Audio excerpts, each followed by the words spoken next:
Konnichiwa, minasang. O genki desu ka? Welcome sa akong intermediate course nining akong channel, Hinapon Tabay. Nining lisuna atong estudyohan unsaon pag-ekspresar og posibilidad, unsaon paghinapon sa mahimo nga o posible, tingali ug sigurado. Atong sugdan, hajimemashou. Nining lisuna atong tukion unsaon pag-ekspresar og posibilidad sa hinapon. Adunay tuto ka level. Ang pilmiro kay kung may gamayng posibilidad. Sa Binisaya pa, moingon tag mahimo nga, posible nga, o malagmit nga ang usa ka butang mahitabo. Ang ikaduha, kung mas taas ang posibilidad nga ang usa ka butang mahitabo, nga mas taas pas siguro 50%. Para niining lisuna, ato ning hinganlan og tingali. Og ang ikatulo nga level, ang pinakataas nga posibilidad nga ang usa ka butang mahitabo. Ato kining hinganlan og sigurado. Sigurado ka mahitabo, pero wa kay garantiya nga 100% nga mahitabo. Sa hinapon, ato kini silang isumpay sa usa ka verb, adjective o noun pag-ekspresar og posibilidad. Sa laing pagkasulti, aduna kay verb, adjective o noun, ug ato ni silang kabitan og pong nga mohulagway sa klase sa posibilidad. Bahin sa mga verb ug adjective, ang verb o adjective kinahanglan nga fully conjugated ug anaa sa plain style. Pwede kini nga anaa sa non-past o past tense, ma-affirmatibo man o negatibo, ug pwede sila nga na-conjugate sa ubang modalities o conjugation, sama sa atong natuki na sa mga miaging lesson.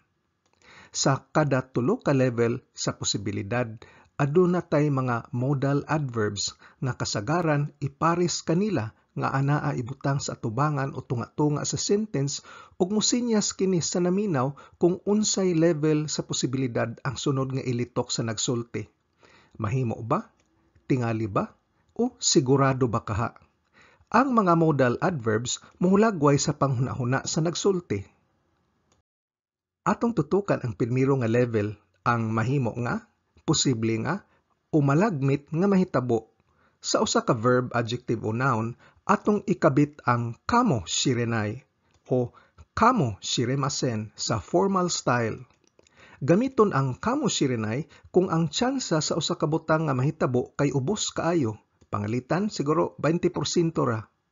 Ang kamo shirenai kasagaran parisan sa modal adverbs nga sama sa moshikashitara, moshikasuru to, hyotto shitara, ug hyotto suru to.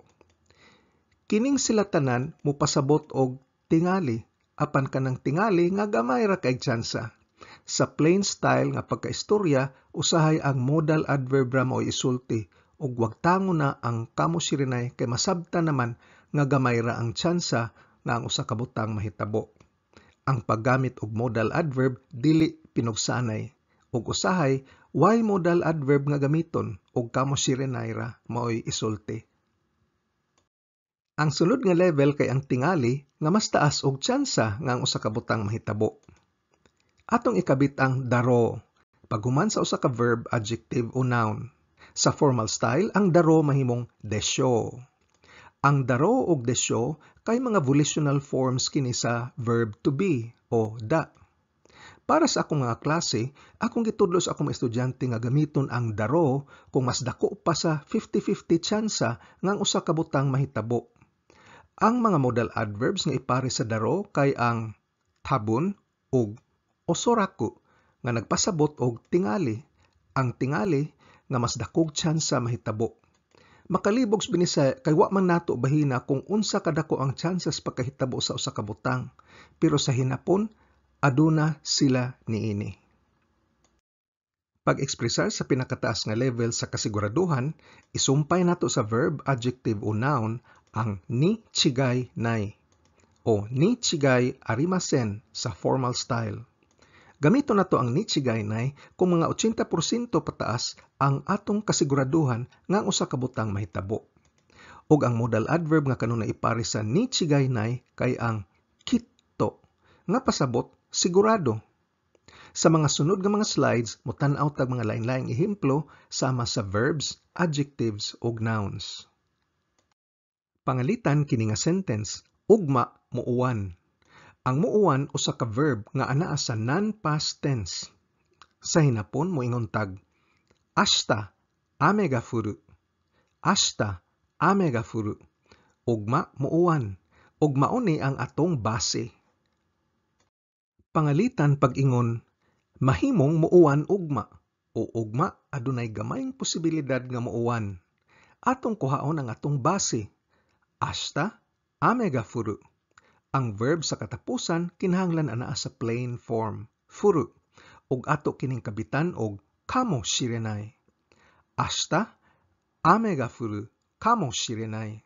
O sa formal style, ashita ame ga furu kamo shiremasen. Para pagklaro pagyud, atong kabitan og modal adverb sama sa moshikashitara, moshikasuruto, hyotto shitara, ug hyotto suruto. Pangalitan makaingon tag, moshikashitara ashita ame ga furu kamo shirenai. May gamayng posibilidad nga ugma muuwan. Pag-ingon, tingali muuwan ugma, kining tingaliha kay sobra sa 50-50 tsansa. Atong kuhaon atong base, ashita ame ga furu, ug kabitan natog daro. Ashita ame ga furu daro. O sa formal style, ashita ame ga furu desho. Para klaruhon pagyud, gamitan tag modal adverb sama sa tabun o osoraku. Panglitan makaingon tag, tabun ashita ame ga furu daro. Tingali muuwan ugma. Kung maminaw kag weather forecast sa TV sa Japan, ang announcer mogamit gyud og desyo. Paghulagway nga ang tanang forecast kay tsansa-tsansa ra ug pwede nga di matinuod. Pag-ingon, sigurado nga ugma muuwan. Atong kuhaon atong base, ashita ame ga furu, ug kabitan og ni chigai nai. Ashita ame ga furu ni chigai nai. O sa formal style, ashita ame ga furu ni chigai arimasen. Pagklaro pagyud gamit ang modal adverb, kitto ashita ame ga furu ni chigai nai. Sigurado nga muuwan ugma. Ang sunod nga ehemplo mogamit og verb nga naa sa past tense. Si Mr. Tanaka mikaon og sushi sa party. Sa hinapon, Tanaka-san wa party de sushi wo tabeta. Tanaka-san wa party de sushi wo tabeta. Sa mas miagi, ang verb kinahanglan anaa sa plain form, tabeta. Tanaka-san wa party de sushi wo tabeta. Ug mao ni ang atong base. Ang sentence, may gamayng posibilidad nga si Mr. Tanaka mikaon og sushi sa party. Sa hinapon, kuhaon nato atong base. Tanaka-san wa party de sushi wo tabeta. Ug atong kawitan og kamo shirenai. Tanaka-san wa party de sushi wo tabeta kamo shirenai. Ug sa formal style, Tanaka-san wa party de sushi wo tabeta kamo shiremasen.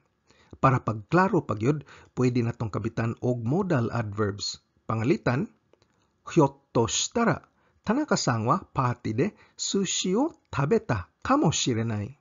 May gamayng posibilidad nga si Mr. Tanaka mikaon og sushi sa party. Karon mohulagway tag mas taas nga posibilidad. Tingali si Mr. Tanaka mikaon og sushi sa party. Sa mas miagi, kuhaon ta ang atong base. Tanaka-san wa party de sushi wo tabeta. Ug kawitan natog daro. Tanaka-san wa party de sushi wo tabeta daro. Ug sa formal style, Tanaka-san wa party de sushi wo tabeta desho. Unya, kawitan pagyud natog modal adverb para mas klaro. Osoraku, Tanaka-san wa party de sushi wo tabeta daro.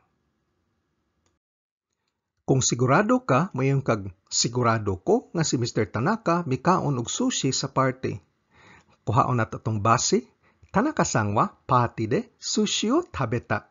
Ug kabitan nato kinig ni chigai nai. Tanaka-san wa party de sushi wo tabeta ni chigai nai. O sa formal style, Tanaka-san wa party de sushi wo tabeta ni chigai arimasen. Ug butangan natog modal adverb kitto kitto para mas klaro pa gyud. Kitto, Tanaka san wa party de sushi o tabeta ni chigai nai. Sigurado ko nga si Mr. Tanaka mikaon og sushi sa party. Atong sunod nga ehemplo mogamit og verb nga anaa sa progressive tense pag-indikar og action nga nagpadayon. Pwede nimo reviewon ang progressive tense sa leksyon 33. Atong sentence, nagtuon siya sa balay. Ang siya kay usa ka babay. Sa hinapon, kanojo wa uchi de benkyou shiteiru. Kanojo wa uchi de benkyou shiteiru. Mao ni ang atong base. Ang verb nagtapos sa plain form, benkyou shiteiru. Di nato magamit ang formal style sama sa teimas.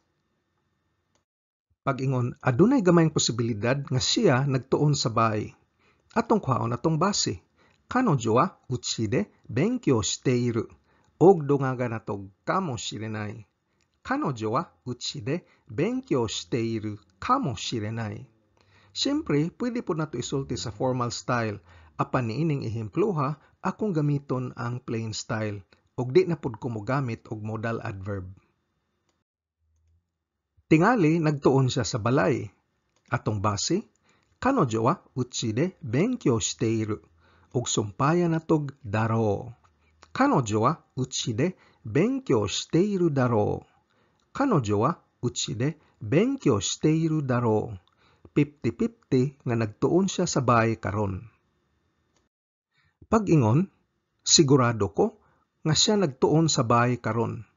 Atong base, kanojo wa uchi de benkyou shiteiru. Og atong ikabit ang ni chigai nai. Kanojo wa uchi de benkyou shiteiru ni chigai nai. Kanojo wa uchi de benkyou shiteiru ni chigai nai. Sigurado ko nga nagtuon siya sa bahay. Ang sunod ng ehemplo mogamit og i-adjective. Atong sentence, ang mga hotel sa Paris kay mahal. Ang mahal sa hinapon kay takay, nga usa ka i-adjective. Ang hubad sa hinapon, Paris no hoteru wa takai da. Paris no hoteru wa takai da. Ang da nga mo'y atong verb ending kay di nato kinahanglanon og atong taktakon. Bali ang atong base, Paris no hoteru wa takai. May gamayng posibilidad nga ang mga hotel sa Paris kay mahal. Niining himpluha mogamit kog formal style. Unahon nato atong base, Paris no hoteru wa takai. Og atong kabitan og kamo shiremasen. Paris no hoteru wa takai kamo shiremasen. Paris no hoteru wa takai kamo shiremasen. Mahimo nga ang mga hotel sa Paris kay mahal. Tingali ang mga hotel sa Paris kay mahal. Mas taas nig posibilidad. Inighubad sinapon kuhaon nato atong base, Paris no hoteru wa takai. Unya isumpay nato ang desyo. Paris no hoteru wa takai desyo. Paris no hoteru wa takai desyo. Tingali ang mga hotel sa Paris kay mahal. Sigurado ko nga ang mga hotel sa Paris kay mahal. Paris no hoteru wa takai ni chigai arimasen. Paris no hoteru wa takai ni chigai arimasen. Sigurado ko nga ang mga hotel sa Paris kay mahal. Ang atong sunod nga ehemplo mogamit og na adjective. Kung moadto kag Tokyo, ang bus kay hassle. Ang hassle sa hinapon kay fuben na. Nga usa ka na adjective. Ining hubad sa hinapon, Tokyo ni ittara bus ga fubenda. Tokyo ni ittara bus ga fubenda. Sa mas miagi, dili nato kinahanglanon ang da ending ug ato kining taktakon. Ang pasabot sa ittara kay kung moadto ug usa kini ka conditional conjugation gamit ang tara ug ato na kining natuki sa leksyon 62A. Bali ang atong base kay Tokyo ni ittara bus ga fuben. Kung moadto ka sa Tokyo, may gamayng posibilidad nga ang bus hassle o medyo hassle ang bus kung moadto ka sa Tokyo. Mogamit kog plain style para niini. Sa hinapon, kwaon nato atong base, Tokyo ni ittara basu ga fuben ug sumpayan nato kamoshirenai. Tokyo ni ittara basu ga fuben kamoshirenai. Tokyo ni ittara basu ga fuben kamoshirenai. Medyo hasol ang bus kung moadto ka sa Tokyo. Kung moadto ka sa Tokyo, tingali hasol ang bus. Atong base, Tokyo ni ittara basu ga fuben. Unya ikabit nato ang daro. Tokyo ni ittara basu ga fuben daro. Tokyo ni ittara basu ga fuben daro. Kung moadto ka sa Tokyo, hasol tingali ang bus. Kung moadto ka sa Tokyo, sigurado nga hasol ang bus. Tokyo ni ittara basu ga fuben ni chigai nai. Tokyo ni ittara basu ga fuben ni chigai nai. Kung moadto ka sa Tokyo, sigurado nga hasol ang bus. Katapusan natong ehemplo mo gamit og noun. Ang sentence, si Mary usa ka maestras in English. Sa hinapon, Miyari sangwa eigo no sensei desu. Miyari sangwa eigo no sensei desu. Ang des kay ang formal form sa verb nga da ug di ni nato kinahanglanon busa atong taktakon. Bali ang atong base kay Miyari sangwa eigo no sensei. Niining ehempluha mo gamit kog mga plain informal style.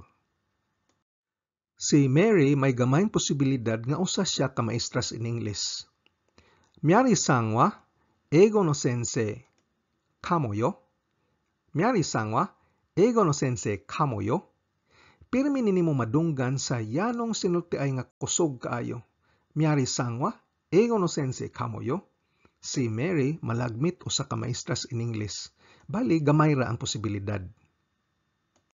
Kung mogamit tag modal adverb sa sinugdanan, pwede ta moingon pangalitan og moshikashitara Miyari-san wa eigo no sensei kamo yo. Moshikashitara Miyari-san wa eigo no sensei kamo yo. Adunay gamayng posibilidad nga si Mary usa ka English teacher. Karon mas taas nga posibilidad. Si Mary usa tingali ka English teacher. Atong gamitan og modal adverb. Tabun Miyari-san wa eigo no sensei daro. Tabun Miyari-san wa eigo no sensei daro. Tingali si Mary usa ka maestras in English.